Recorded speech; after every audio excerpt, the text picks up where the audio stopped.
Do you see? Yeah, anything? it's maybe it's a little red. Maybe can you Turn change down. the color a bit? I'll choose the color. Yeah, Yeah, that's better. Okay.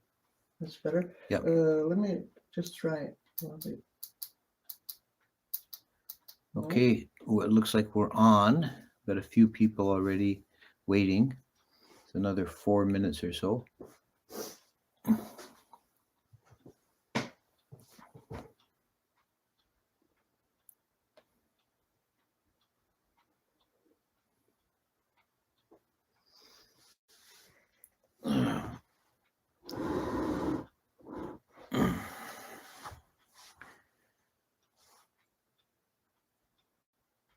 Somebody saying good morning. They must be far away. Do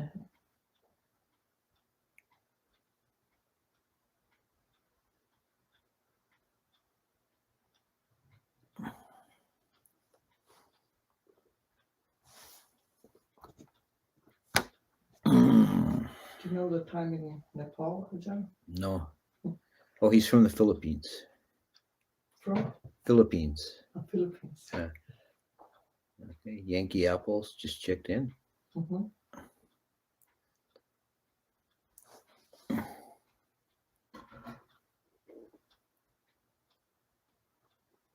Okay, Germany, Portugal, Wales. We've got a real international crew comes on these. Mm-hmm.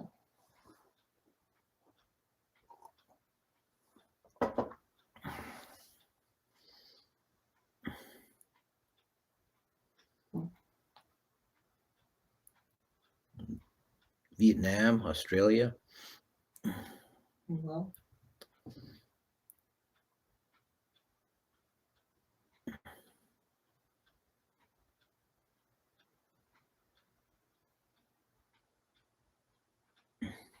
you almost have all the continents.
It's 6 o'clock. Namo tassa bhagavato arahato sama sambuddhasa. Namo tassa bhagavato arahato sama sambuddhasa. Namo tassa bhagavato arahato sama sambuddhasa. So this is third installment on the series of the paramis. We've done dana and sila. Today we're going to do nekkhamma. Nekkhamma is renunciation. and that may be a scary word for some people.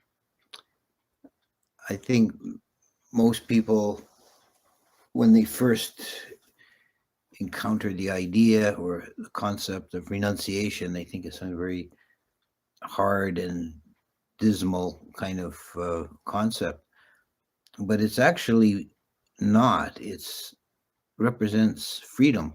It's liberation. It's Nekkhamma means a freedom from the tyranny of desire, the ability to walk away from uh, the bindings that we have to samsaric existence.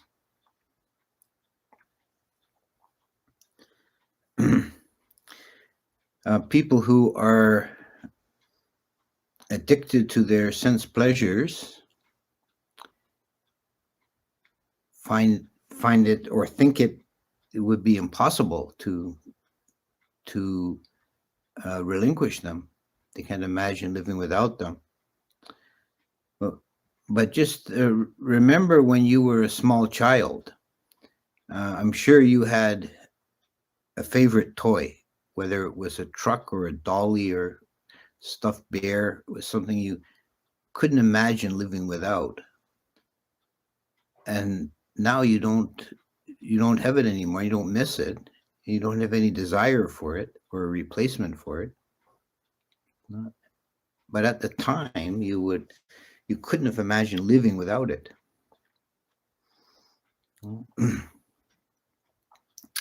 The Buddha once told a teaching story, and it's rather a strong one on this point about transcending sense pleasure, relinquishing desire.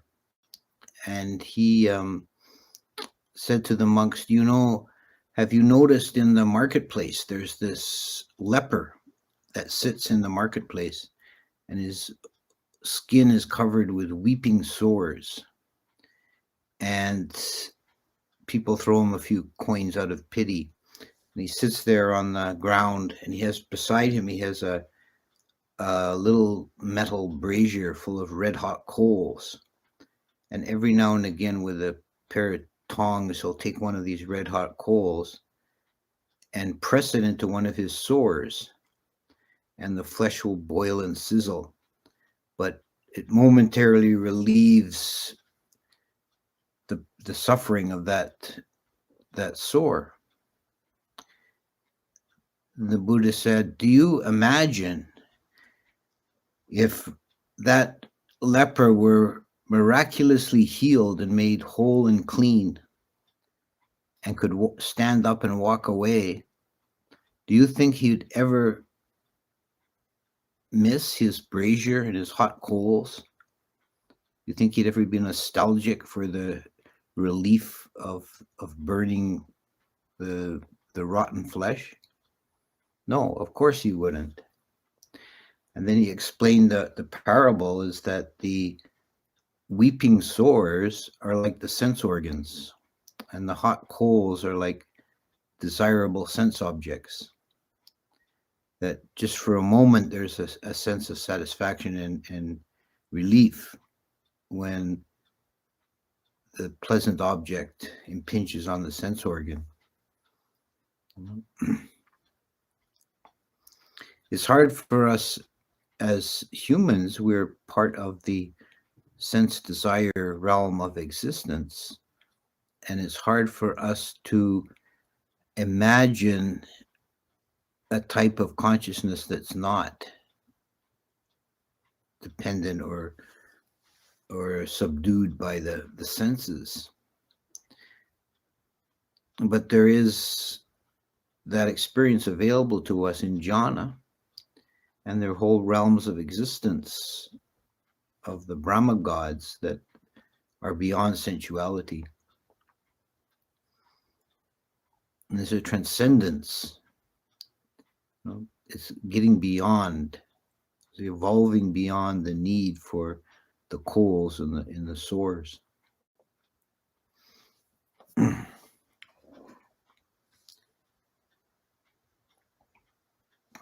So the Nekkhamma parami is renunciation, is the giving up.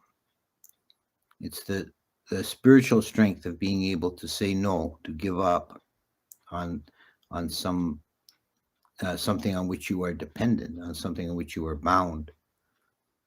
And every act of renunciation in this way strengthens the Nekkhamma parami. And the mind becomes a little lighter, a little more free, a little less bound and burdened.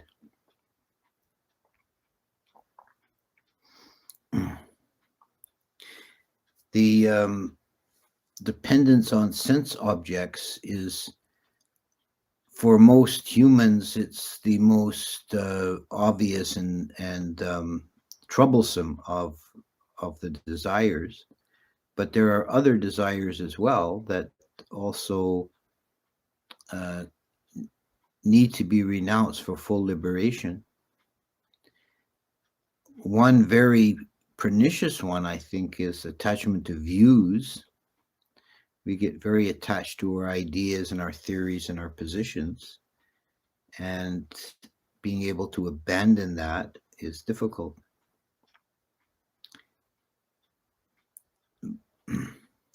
But even more fundamental than any of these are the desires to be and not be, bhava and vibhava tanha. And for the complete liberation of an arahant,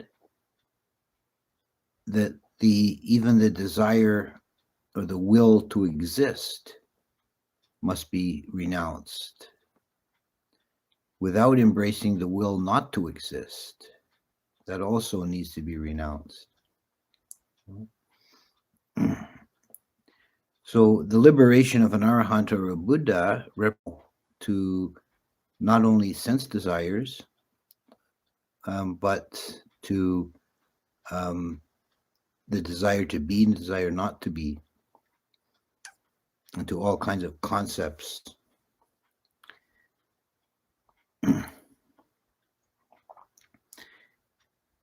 In the career of Siddhartha Gautama, there is an episode called The Great Renunciation, when he left the palace. In the traditional account of Siddhartha Gautama's life, he was a prince, and when he saw the four signs, he saw an old man, a sick man, a dead man, and a samana. Then he decided to renounce the worldly life and go to seek his liberation, his spiritual liberation in the forest.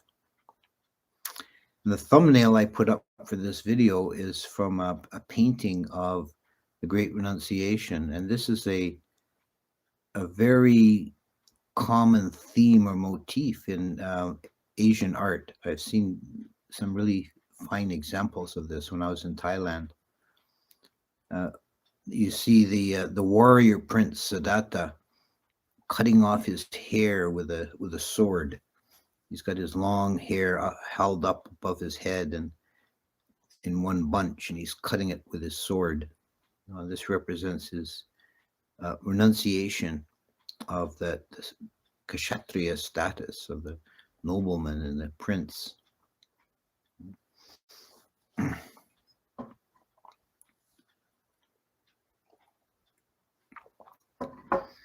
There's this elaboration on the story that gods from the Sudawasa caught his lock of hair as he threw it away, and it's guarded in a stupa up in their heavenly world.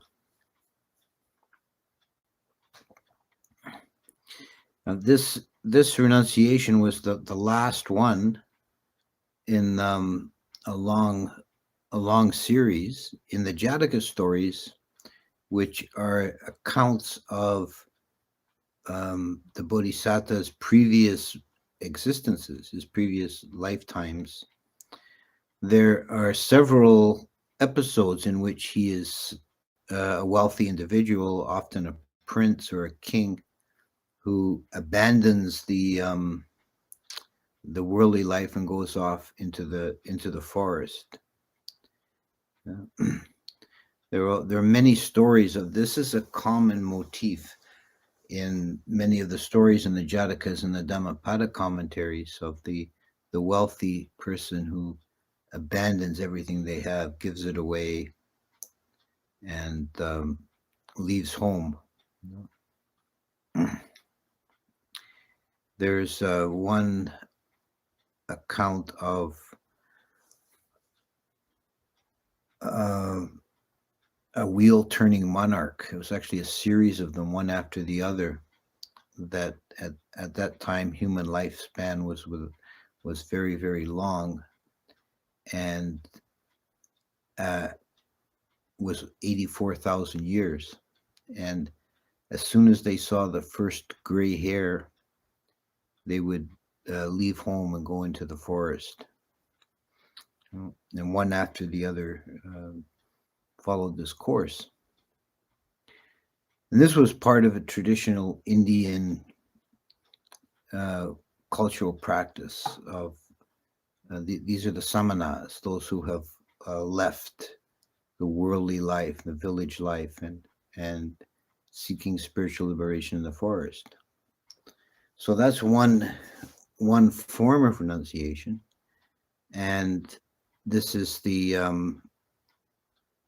way that the bhikkhus they take. When we take ordination, we are making a renunciation, and we're entering into a new phase or style of life that renounces worldly ambition and provides a going forth. Pabajas, the novice ordination, is called going forth. And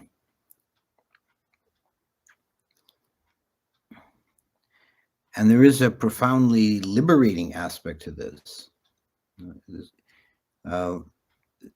It's like burdens have been removed from the mind and from the life.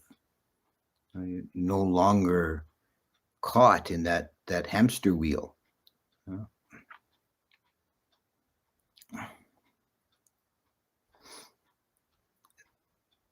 Related to the concept of Nekkhamma, renunciation, is the idea of viveka, or seclusion. There are 3 degrees of seclusion. There's kaya viveka, chitta viveka, and upadhi viveka. Kaya viveka is seclusion of the body. Whenever you remove yourself from your surroundings and go, like when a person goes on retreat, or if you, on a more long-term basis, you leave the city life and go live in a remote place in the country, that's kaya viveka, seclusion of the body. But that's only very superficial. It's quite possible you can go and to some remote cabin in the woods and your mind is still a mess. So chitta viveka is seclusion of the mind. It's when you seclude the mind, meaning you make the mind quiet and you seclude it, abstract it away from chasing after memories and regrets and plans and desires, and become peaceful. That's chitta viveka. And that leads to upadhi viveka, which is another name for liberation, for awakening or enlightenment, the realization of nibbana. It means seclusion from the foundations of becoming. Upadhi viveka. So there's 3 degrees.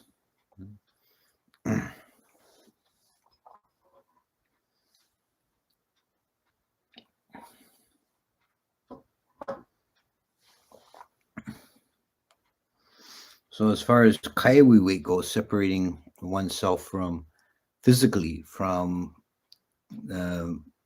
the busyness of village life. There's a saying that I got from my first teacher, that there are three kinds of people that go and live in the forest: the criminal, the insane, and the wise. And I think I would add to that, there may be partially overlapping categories, but that's Kaiwi wake, that's separation.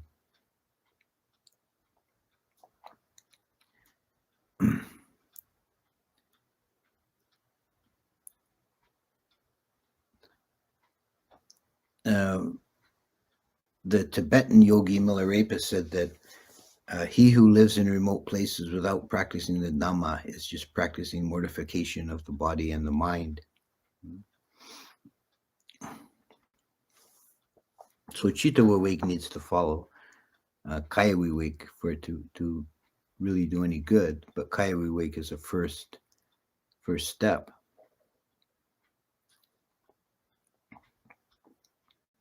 Then there's a kind of renunciation that is completely internal, that has nothing to do with our physical circumstances. But when we are developing our meditation, we need to learn this internal Nekkhamma, the ability to release and let go and abandon the phantasms of the mind. Anyone who's introduced to a meditation, it's a very common experience to find it difficult, because the mind is still, even though you're trying to focus on the object of meditation, the mind is going all over the place and won't sit still, even if the body can be kept still, which itself is difficult for many people. But the mind will jump into all sorts of imaginations and memories and fears and desires. And you have to learn to let it go, to practice this internal seclusion, internal renunciation. It can help to remind yourself, this is not me, this is not mine, to not take ownership of anything. When the chitta is very still and quiet, and the mind is just being rather than doing, then all these concoctions of the mind can seem very far away, and they will fade of their own if they're not encouraged or fed or energized. For the chitta is not really affected by anything. The chitta is simply pure awareness. And anything that arises in the mind, whether it's very terrible or very wonderful, it's external to that. The chitta cannot be either purified or defiled. It just is as it is. We need to learn that skill of abandonment, just letting it go, letting it be, not taking interest, not taking ownership.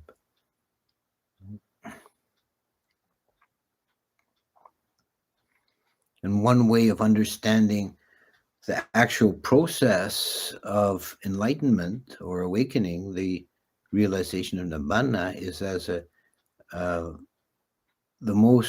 the deepest and most profound renunciation. In each moment of our mundane existence, there's a process going on, endlessly repeated, where the mind takes an object, and the object fails to satisfy the mind.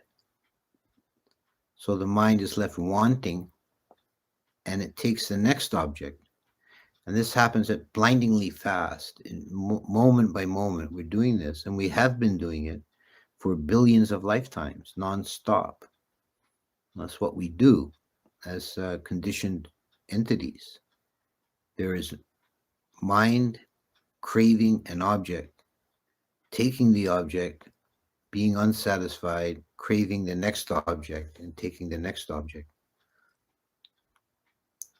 And renouncing that process, walking away from that, breaking free of that, saying no to that, that is the realization of Nibbana. Because when we stop doing samsara, we should think of samsara as something we do moment by moment. When we stop doing it, then what else is there? If we're no longer playing the game of the conditioned, then we enter into the unconditioned.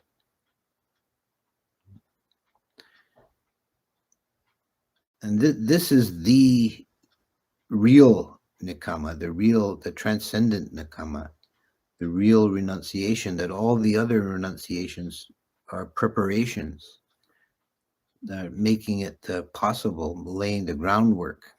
But the real Nekkhamma is letting go of samsara, releasing the mind from samsara.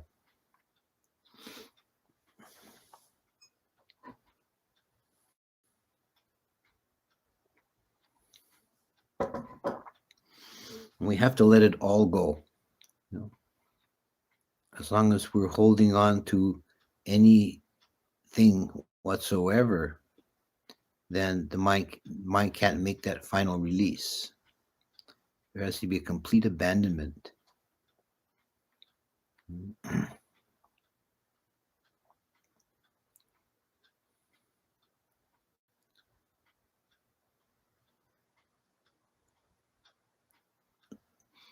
We have to give up not only everything related to this existence, but all three realms, the sense, desire, form, and formless. Abandon it all. There's a quite beautiful passage in one of the suttas where a woman who is reborn into one of the heaven worlds,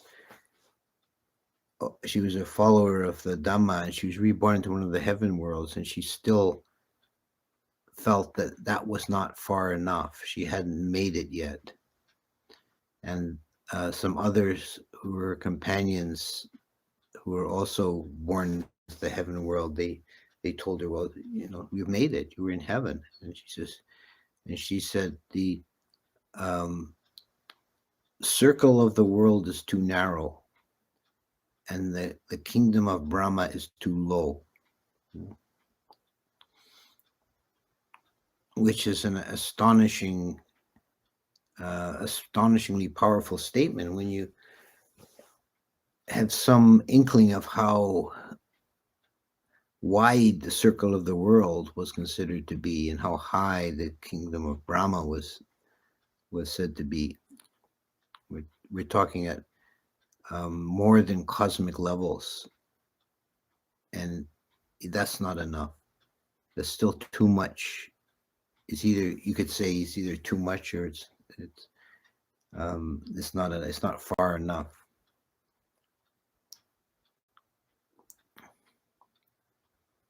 All this has to be abandoned.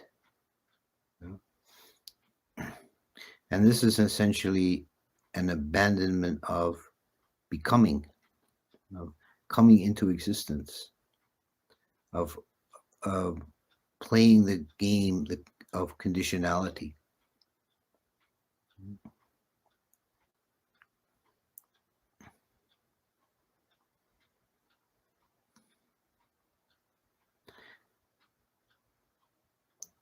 So another related concept to Nekkhamma is samvara, or sense restraint. And this is something that Indriya samvara is something that's very important for development of meditation.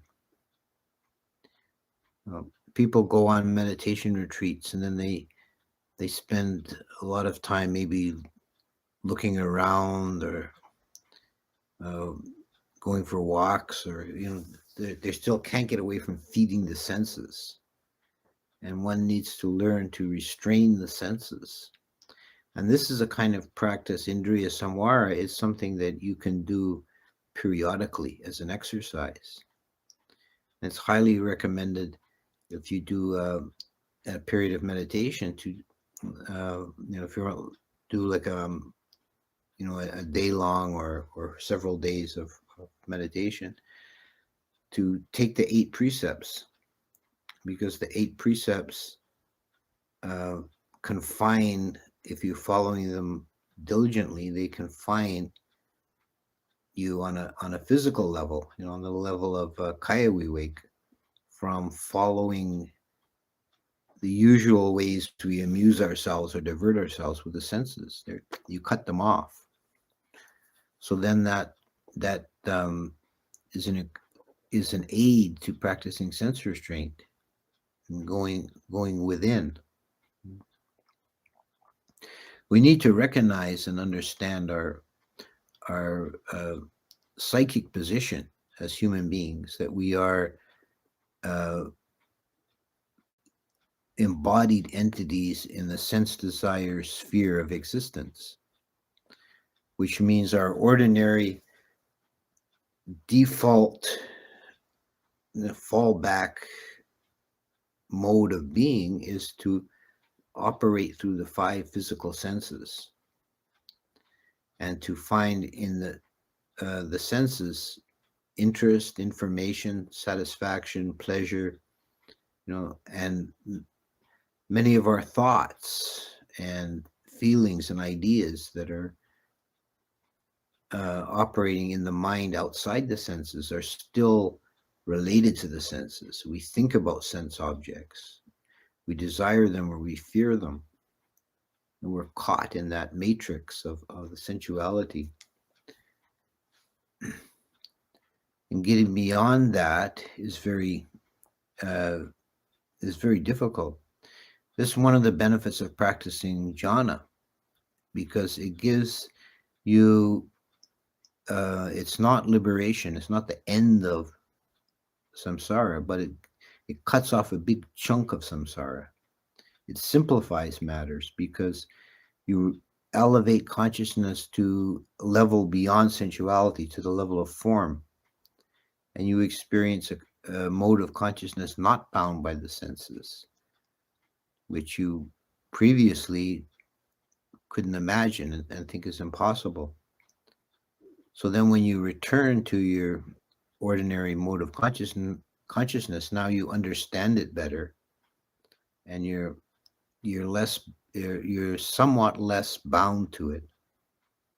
So it has this advantage of giving you perspective.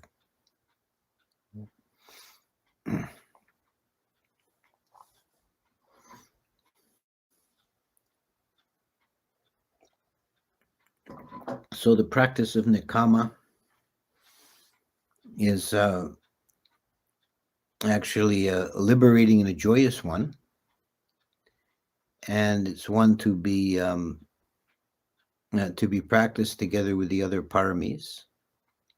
And remember that the paramis are like spiritual virtues or powers that persist, and that you can either by how you practice and how you conduct yourself and how you hold your mind, you can either strengthen the paramis, or you can weaken them if you go against them. If you're greedy and obsessive, then you're weakening your Nekkhamma parami. But if you're lightly, if you hold your experiences lightly and are able to move on after a loss easily, then you're strengthening your Nekkhamma parami. So I'll stop there. That's Nekkhamma parami, and the next week will be Panya parami, wisdom parami. So let's now see the chat. If there's any questions, I see there's already some stuff on the chat. I'll see if there's any questions. What is the difference between chitta and feeling? Lustful chitta versus lustful feeling, for example. Well, chitta, strictly speaking, is not lustful ever. It's just the experience, the knowing, but it can know lust. Lust is a mental formation that is tied to it's not even in the feeling category, although it's related to that. It's a desire for certain feelings. So it's a sankhara, it's a mental formation. And chitta experiences that from the outside, so to speak. Chitta knows the mind with lust and the mind without lust, but it doesn't itself have either lust or revulsion. It just knows. When you become a stream enter or higher states, do you become completely changed instantly, personality-wise? Well, there is something that changes, and there's something that stays the same. There is a story in the Dhammapada commentary about Sariputta, who was the one of the two chief disciples of the Buddha, one of the highest after the Buddha. Him and Moggallana were the two most highly evolved spiritual beings.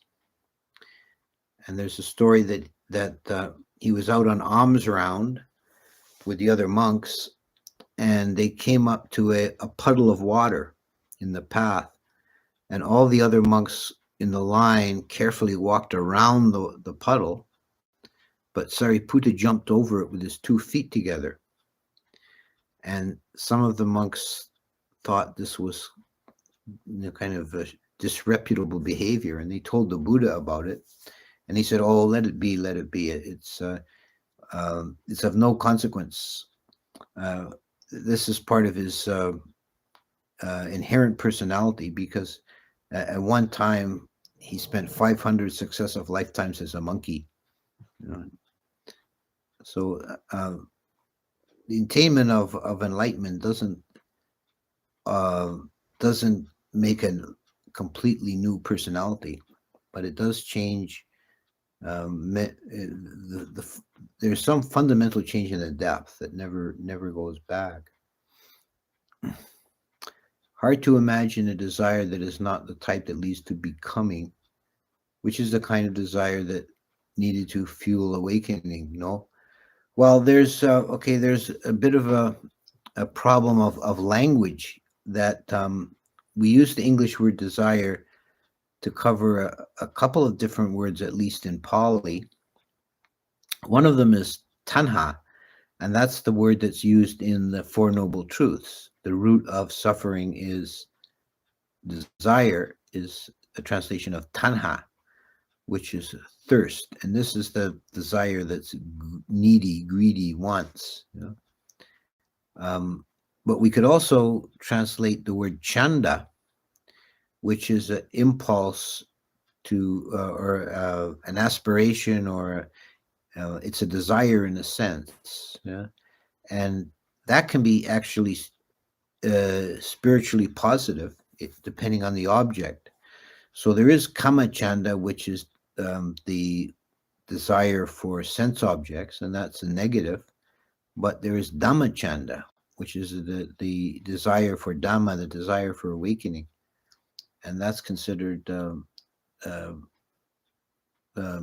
positive and actually necessary. It's the impulse to practice and to realize the truth. Did jhana meditation predate the time of the Buddha? Yes, yeah, it did. The Buddha had, as a bodhisattva, before he became the Buddha, he learned formless jhanas from 2 teachers, so that they were already in existence. Bante, same question as above, please. I don't know what that question was. The timestamp doesn't help. The comments are not timestamped. Ajahn, is there a necessary sequence to the practice of the paramis? No, they're not really a sequence. They're all work together and support one another. Can you please explain how asceticism monks living in the forest deal with insects and snakes? Yeah, well, I don't have to worry about snakes where I am currently. We just have non-poisonous ones, but I have lived in Thailand for 5 years, and there were plenty of poisonous snakes. There are insects here, lots and lots in the season of biting insects. Um, we try and practice metta. They try to be and ahimsa, harmlessness. I always tell people that not killing the mosquitoes is a very good train you in harmlessness. And the mosquitoes are like our little teachers in that way. But you take whatever precautions you can. When you practicing metta, it doesn't mean you want to associate with these animals. I can have metta for a poisonous snake, but I don't want to pick it up and cuddle it. I just want it to be happy as a snake, but over there, not over here. Would it be correct to say the paramis built on each other in an order, metta, sila, nekkhamma, with the supporting paramis, aditana, satya, virya, kanti? Yeah, they all support each other. I don't think it's really necessary to put them to develop one before the other. They all should be developed together. Can a stream enter still desire further existence, a wish to be reborn, or is renunciation a desire for birth necessary? Even if further birth happens, there's a lack of development. Well, a stream winner has not completely renounced existence. It's only the Arahant has done that. So a stream winner has had that moment of complete renunciation that allowed him to break free of samsara and realize nibbana, but it's only a moment. He still has a lot of tendencies to desire existence. And it is possible a stream winner can desire something of a future rebirth of some fortunate type, but it runs out. The impulse is much weaker than someone who's still a patujana. So it's said that a stream winner can only be reborn 7 times, and that's the weakening of whereas a patujana can be reborn infinity of times. So it's a vast diminution of that impulse. Okay, the world today seems to be arranged in such a way to do the opposite, i.e., the sign, seal, signature of liberation is being able to saturate ourselves, often without much shame or guilt. Why, besides ignorance, do you think society is arranged in such a way, socially engineered to make us reactive beings, running away from displeasure and vice versa? Yeah, people often the world people common run of people in the world think freedom means freedom to fulfill all your desires, whereas that's only a very superficial and trivial level of freedom. The real freedom is freedom from desire, but that's never going to be understood or popular in the vast number of beings. Recall that the Buddha, when he was first enlightened, he was reluctant to teach, and one of the reasons he said was, "This generation of beings is much addicted to their sense pleasure." So it's really nothing new. Human beings have always been like that. What's maybe different today is the technological availability of satiating sense pleasures, of overload of sense experience. And there is, and you're correct, I think, that to say there is a socially engineered aspect to this because of the simple greed. That there are, if they can, if someone who's got some financial gain to be made by producing some products that titillate the senses, and if they can convince people that they want this or need this, then they've got a good reason to do it.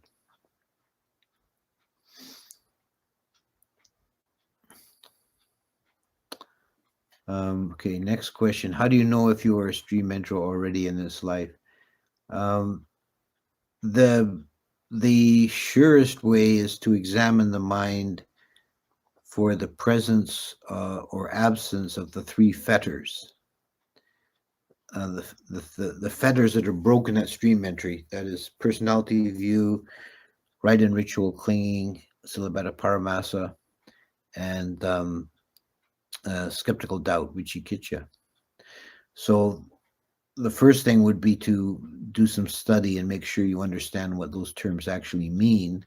The simple English translations are not enough. You need to really look into what those terms mean and then examine the mind not just once or twice, but again and again, and make sure that those are actually eradicated. They do not arise in the mind stream of a stream enterer. Is it that the chitta that is reborn when one dies? No. No, nothing is reborn. The chitta is a process. It's a verb and not a noun. There's nothing to be reborn. Uh, does the sotapanna have an okay, now I understand moment, or is it more like being struck by a lightning epiphany type realization? I think it's different for different people, and the kind of accoutrements is the associated states and can be different. But the actual experience is a realization, for momentary realization of nibbana. Do all beings eventually reach nibbana, or do some get stuck in samsara regardless of how many lives they live? In theravada there's no guarantee, there's no promise. I think it's different in some other schools of Buddhism, but in theravada there's no guarantee that everyone's getting out. um, in fact, it's more likely that the ordinary course for the majority of beings is just to keep running round and round from higher births to lower births and back again.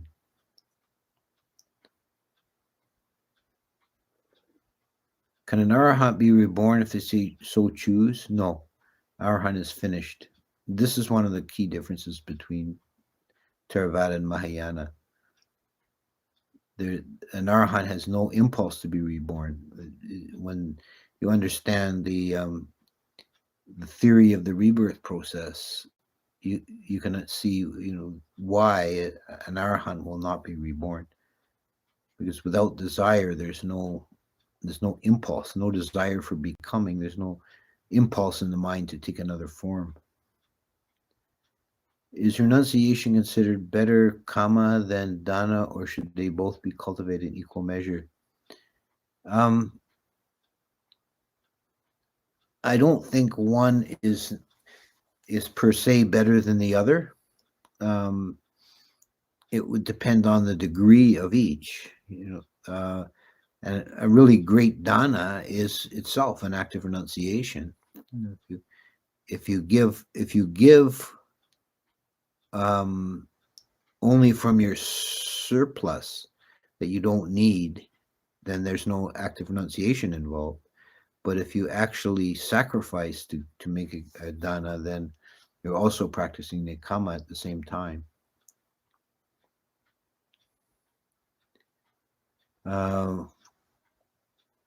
Why does the mind? I have to increase the font size. I can't. I'm having trouble reading these. Namaste. Why does the mind try to manipulate the length of breaths while practicing anapana? Okay, this is something, it's a technical question about meditation that's actually, it's a good question, quite important. I'll give a brief answer to it. One of the important things to learn in doing anapana is to release the mind from controlling the breath. This is a problem for some people. There's a considerable number of people that a sizable minority of people, let's say, that when they try to put the breath, make the breath conscious, they can't help controlling it. And that for those people, it's very important that they learn that. That's an act of renunciation right there, to learn to give up control. Let the body breathe and just observe it. And that can be a little bit of a learning curve for some people, but it's well worth making the effort to make non-effort.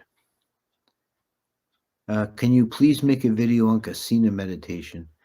No, I don't think I'll do that, because the reason is that I've never had any success myself with kasina meditation. I can't really do it, so I have to find somebody else. Would stopping smoking be a kind of little renunciation? Yeah, I think it's a pretty big renunciation for many of us. How can rebirth take place if nothing is reborn? The best simple phrase I've heard of this is consciousness arising again to like conditions. There's no, this is the understanding, this is important to gain an understanding of the idea of not self or anatta, that there is nothing that is reborn. There's only a cause and effect. The Milinda Panya has a number of similes for this. And one of them that I find very powerful is an echo. If you shout across the canyon and you hear your voice coming back, is that voice the same or different? You know, that's an answer to the question, is the one who is reborn the same or different? And Nagasena said, neither the same nor different. Can you explain? And he gives a simile of shouting across the canyon. He says, does the voice that comes back, is it the same as your voice or is it different?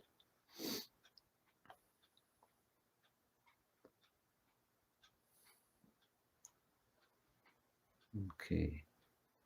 So the questions are slowing down. Here's another one. Can an anagami still crave for pleasant feeling? No. Arhan is beyond sensual pleasure. Anagami can crave for existence, but not for pleasant feeling.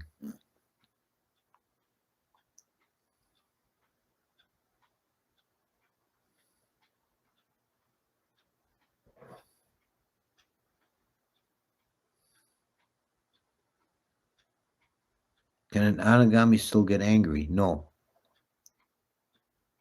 An anagami is also abandoned ill will altogether.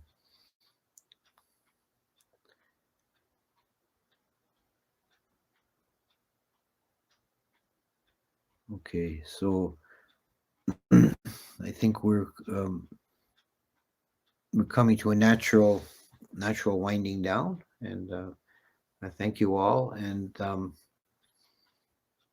the gods of the internet and bandwidth allowing, we'll be here again next week at 6 o'clock, so you can watch for the announcement in your YouTube subscriptions. Bye now.